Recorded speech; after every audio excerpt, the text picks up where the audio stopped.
Lesson 8.1, Functions. We are starting a chapter that is very important for Algebra 1. Lots of things with graphs and lines and what this lesson is called, functions. We're going to start by giving a definition of a relation.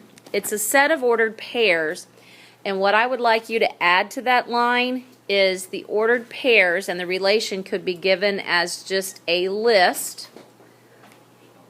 It could be given as a table, or it could be given in a graph. Any of those could have a relation, which is basically just a set of ordered pairs. The relation that we are most concerned with is the one that's called a function, and this is what makes it a function. It's a relation, so a set of ordered pairs, in which every element of the domain X is paired with exactly one element of the range Y. I'm sure you totally didn't understand what I just said, because that sounds really confusing to most people. So here's what it really means. No X repeats. So if you can look at the list or the table or the graph and make sure that all of the X's are different numbers, if they're all different, then it's called a function, and that's going to be really important that you can do that. If any of the X's repeat, it's not a function. When you guys are working on these problems, it's going to ask that you identify if it's a function or not and explain if it is or not. So what we write in the examples today are what you're going to have to write in the homework. So let's check this out. First of all, this is a relation as a list. Is this a function? And explain. You will have to do both. So in this list, I've got 5 ordered pair. Honestly, this is all you should look at to begin with. You should look at the 3 in that set, and the 7, and the 5, and the 1, and the 2. Look at the X's. Kind of forget about the Y's at first. Are all of those X's different? All those numbers highlighted, are they all different? Yeah. So you say yes. So that means yes, it is a function. And here's how you explain it. Every X is paired with exactly one Y.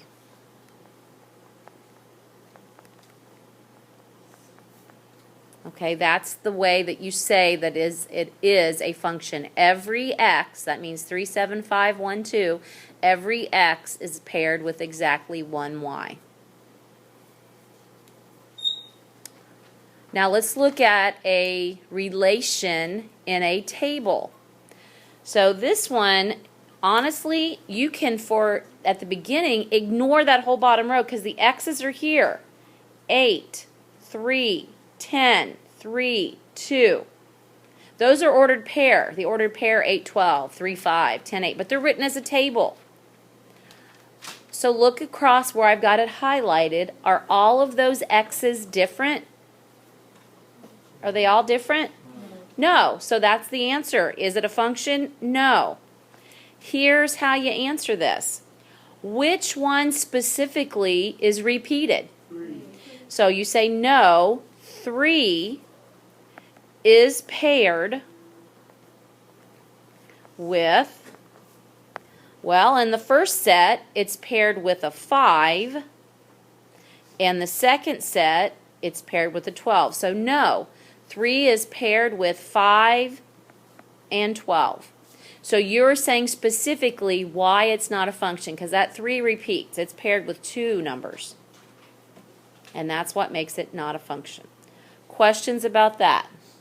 So you'll write yes or no, and then the explanation will be one or the other of those. All right, the vertical line test. So I said that a relation can be given as a graph. So if it's on a graph, you can do this. It's called a vertical line test, and all it means is You can imagine, although since I've got it on a graph like this, I can show you. You can imagine taking a vertical line and drawing it all the way across that picture. And we are wondering if this line, let me put it in blue, this is the thing that we're testing. Okay, so you ignore the x and y axis. We want to know if that's really a function. Yes? I think you can see Looking at, it would be imaginary vertical lines when you're doing it, or you could try to draw them. This vertical line right here, this first one, how many times does it touch the blue line? Once, right here, one time. Okay, this vertical line right here, the second one, how many times does it touch the blue line? Once. And what about the third one? So pretty much all the way across, how many times is it going to touch? If it only touches once, that means none of the x's repeat. So is it a function? You would say yes. And then it's a different explanation. It passes the vertical line test, and I will let you write VLT. Yes, it passes the vertical line test. Okay, now let's look at this one. I'm going to outline in blue. We're checking to see if this thing in blue is a function. So I'm going to put a vertical line in there. So let's say this vertical line right here. How many times does it touch the blue?